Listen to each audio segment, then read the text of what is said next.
আসসালামু আলাইকুম। কেমন আছেন সবাই? ঈদ মোবারক। তো দেখতে দেখতে রোজার দিনগুলো শেষ হয়ে আসছে, আর 2-3 দিন পরেই ঈদ। তো এবার অনেক দিন তো নয়, অনেক বছর পর বাবার বাড়িতে যাচ্ছি ঈদ করতে। আর ভাগ্যের কি নির্মম পরিহাস দেখুন, আমার বাবাটাই তো নেই। তো বাচ্চাদের স্কুল কলেজ ও ওদের বাবার অফিস ছুটি হয়ে গেছে, আমরা যাচ্ছি। তো এদিকে ঈদের শেষের দিকে তো রাস্তাঘাট ফাঁকা, কারণ যারা যাবার হয়তো অনেক আগে চলে গেছে, যার কারণে রাস্তাঘাট মোটামুটি ফাঁকা ছিল। তো যাচ্ছিলাম আর মনে মনে ভাবছিলাম যে ঈদ আসলে আব্বু সব সময় বলতো যে মা বাড়ি এসো, সবাই একসাথে ঈদ করব।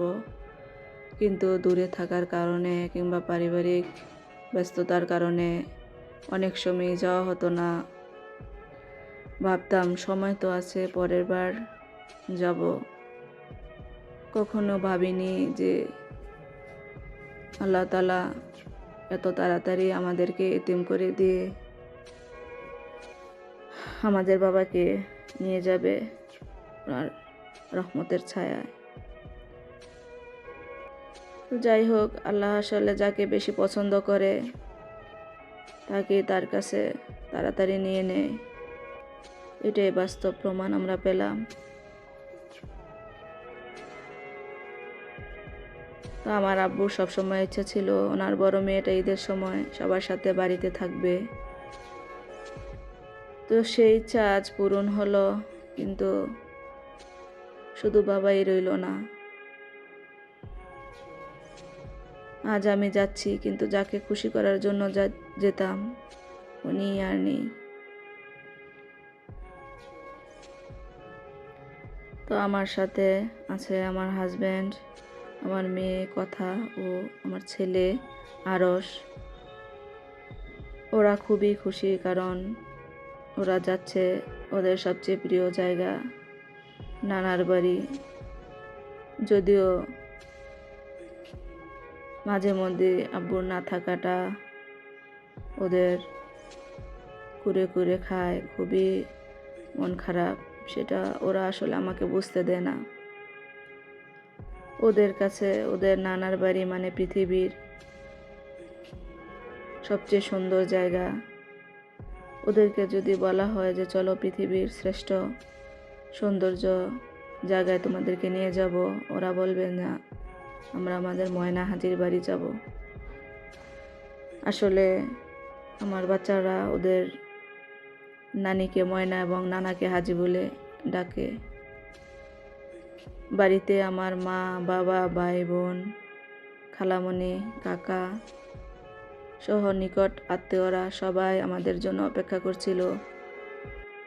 রাস্তায় থাকতে থাকতে বারবার ফোন দিচ্ছিল ওরা, কোথায় আছি, কত দূর আছি। আসলে সব কিছুই ঠিকঠাক ছিল, সবাই ছিল, শুধু আব্বুর সেই নাম্বারটা থেকে আর ফোন আসে না। আব্বুর কণ্ঠে সেই তাড়াহুড়ার ভাষাটা পাই না যে তাড়াতাড়ি আসো, তাড়াতাড়ি চলে আসো। আব্বু আমার বাচ্চাদের খুব ভালোবাসতেন, ওদের পেলে যে কতটা খুশি হতো তা আসলে ভাষায় প্রকাশ করার মতো না। আমার আব্বুর কাছে আমার সন্তানরা যখনই যেত, আমার বাবার কাছে মনে হয় ঈদ চলে আসতো। ওদেরকে কি দিয়ে কি দিবে, কি আনবে ওদের জন্য, আমার বাবার মনে হয় পুরো পৃথিবীটা আমার বাচ্চাদের কাছে এনে দিত, সব সুখ এনে দিতে চেষ্টা করত। আর আমার হাজব্যান্ডকে উনি নিজের ছেলের মতোই দেখত। উনি বাড়িতে গেলে নিজের সন্তানের সাথে যেরকম সব কিছু শেয়ার করা যায়, পারিবারিক, সামাজিক, রাজনৈতিক এবং শারীরিক সুবিধা অসুবিধা সব কিছু ওনার সাথে বসে শেয়ার করত। এবং আমার হাজব্যান্ডও একই রকম, ওনার যত আবেগ, অভিমান, ভালোবাসা, আবদারের জায়গা ছিল আমার বাবা। আজ আমার বাবা নেই, কিন্তু আমি বুঝি আমার হাজব্যান্ড আজও সেই আবদার, আবেগের, ভালোবাসার জায়গাটা খুঁজে বেড়ায়। আসলে আমার বাবার বাড়িটা যে শুধু আমারই আপন সেটা না, আমার হাজব্যান্ডেরও অনেক আপন, ওনারও অনেক ভালোবাসার একটা জায়গা। বাড়িতে যাওয়ার সময় জানালার পাশে বসে শুধু ভাবছিলাম সেই পুরনো সুখের স্মৃতিগুলো এবং আব্বুর সাথে কাটানো আনন্দময় মুহূর্তগুলোর কথা। কথার বাবা আমার হাতটা ধরে সর্বক্ষণ আমাকে সান্ত্বনা দেওয়ার চেষ্টা করছিল, সেটা আমি বুঝি। তো একটা সময় কথার বাবাকে বলতেছিলাম যে, দেখেন, আমার আগের সেই দিনগুলো, ঈদগুলো হয়তো আর কোনো দিন ফেরত আসবে না, তাই না? তখন উনি আমাকে বুঝাচ্ছিল যে, তুমি সবার বড়, তুমি যদি এরকম করো, ছোটরা কি করবে, অনিক কি করবে, শিহাব জ্যোতি কি করবে, আম্মুর বা কেমন লাগবে। এভাবে আমাকে সান্ত্বনা এবং শক্ত করার চেষ্টা করছিল। তো এভাবে ভাবছিলাম, কখনো আমাদের ছোটবেলার স্মৃতিচারণ করছিলাম, আবার কখনো বা একদম চুপ হয়ে গিয়েছিলাম। একদম বলার মতো কোনো কিছুই ছিল না এরকম। তো এখন আর কাঁদি না, বাচ্চাদের হাসির মাঝেই আমার কষ্ট লুকিয়ে রাখি, ওদের খুশিটাই আমার সব কিছু। আল্লাহ, আপনি আমার আব্বুকে জান্নাতের সর্বোচ্চ মাকাম দান করুন, আমিন। তো এই তো ফেরিঘাট চলে আসছি, রাস্তাও কাছাকাছি এসে গেছে, আর বেশি সময় নেই।